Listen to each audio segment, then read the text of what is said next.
Pakistani business tycoon Malik रियाज के खिलाफ interpole ने रेड वारंट जारी कर दिया है। मलिक रियाज जो कि इश्तिहारी थे इस्लामाबाद सेशन कोर्ट के, सारे सबूत दिए गए इंटरपोल को और इंटरपोल ने उनके खिलाफ रेड वारंट जारी कर दिया। खालिद मलिक रियाज नहीं, उनके बेटे अली रियाज भी। ये दोनों को कहा गया था कि आप पाकिस्तान आएं और अपने जो है ना वो केसेस को बेयर करें, देखें।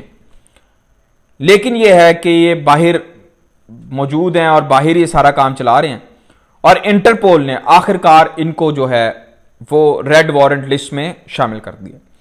याद रहे कि इंटरपोल किसी एक मुल्क की नहीं है, दुनिया में कई सौ मुल्क एडिड हैं इंटरपोल के अंडर और इसके पूरी की पूरी एक तफ्तीश होती है कि जी जिस मुल्क की तरफ से रिक्वेस्ट की गई है इस शख्स के बारे में, वो वाकई मुल्क सही कह रहा है कि अपने जो है ना जो पॉलिटिकल जो बदले लेने के लिए सारी चीजें कर रहे हैं।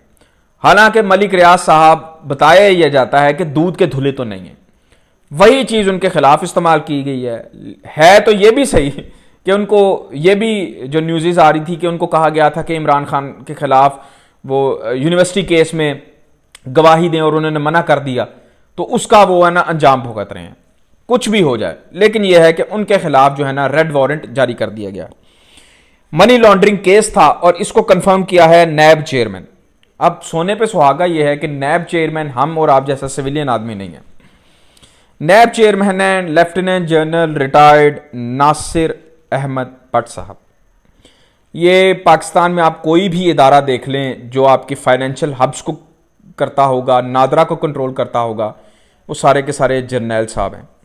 चलें पाकिस्तान है, यहाँ तो आपको पता है इस्टेब्लिशमेंट ही है, बाकी गवर्नमेंट तो कोई काम नहीं करती। ये है कि जो नैब चेयरमैन है नासिर भट्ट साहब, उन्होंने कहा है, उन्होंने जारी बात है इंटरपोल को बताया होगा कि जी ये जो है ना इश्तिहारी है इसको वापस लाएं। इंटरपोल ने रिकन्फर्म किया होगा, अपनी तफ्तीश की होगी और वाकई वो बात ठीक निकली है कि जो इन पर केसेस थे।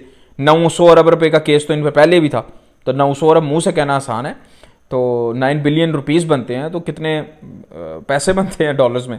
तो वो ये है कि उन्होंने तफ्तीश की होगी, ज़ाहिर बात है कुछ ना कुछ तफ्तीश में होगा, तो इंटरपोल ने रेड वारंट जारी की है। लेकिन यह है कि इंटरपोल ने उनके खिलाफ आखिरकार रेड वारंट जारी कर ही दिया है।